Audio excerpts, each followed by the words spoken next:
Why would God run away from a fight? It's a question I pondered as I thought about the next phase of Jesus' life, his escape to Egypt.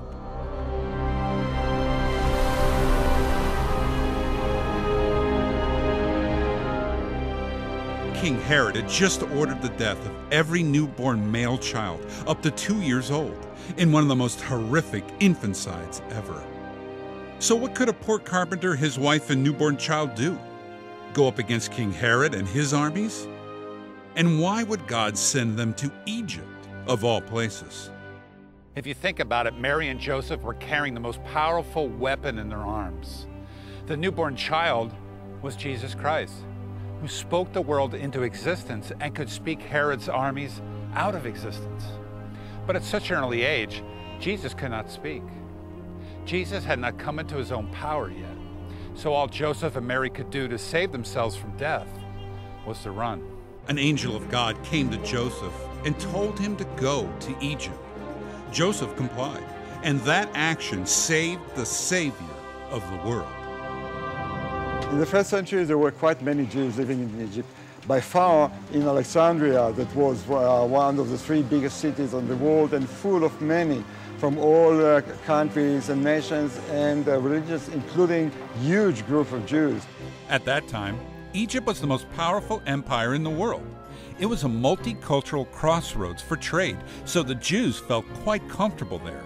Plus, they felt an Old Testament kinship to the area. Stories of their dramatic escape from Egypt fueled their passion for God, his temple, and the laws they now live by.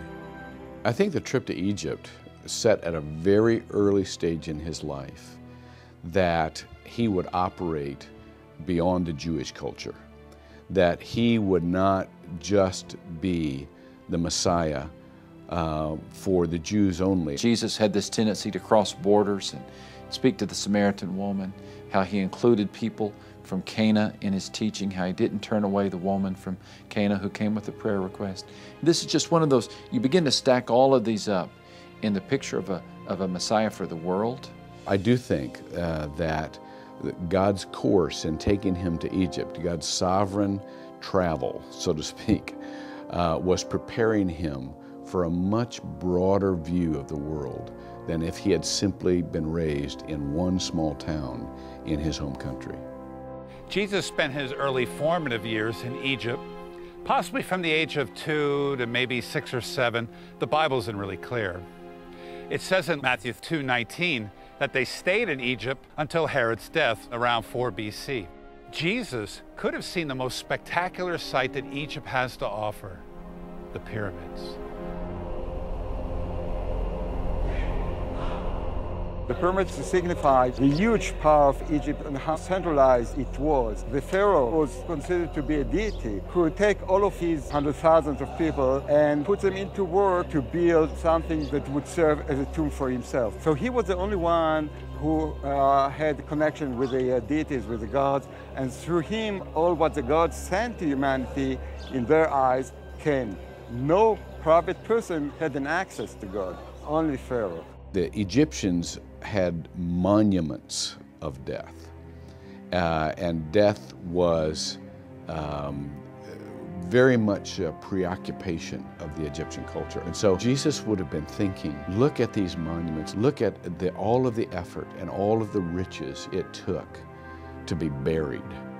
The afterlife was a continuity of the life on earth.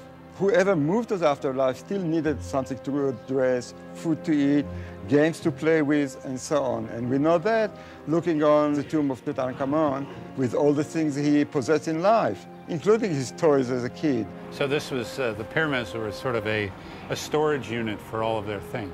The pyramid was a storage unit, first of all, for the body, so this cow would be able to come back to the body, and all the necessities, all their goods over there. Later on, Jesus would say, don't store up treasures on earth. Store up treasures in heaven.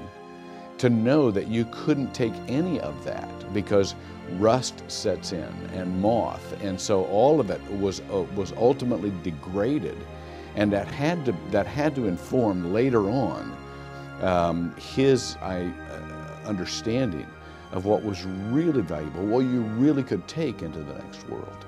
And it wasn't any of the stuff in the pyramids. One day Jesus would find himself in a tomb, but for him, it would only be temporary. A mere 3-day stop on the way to eternity.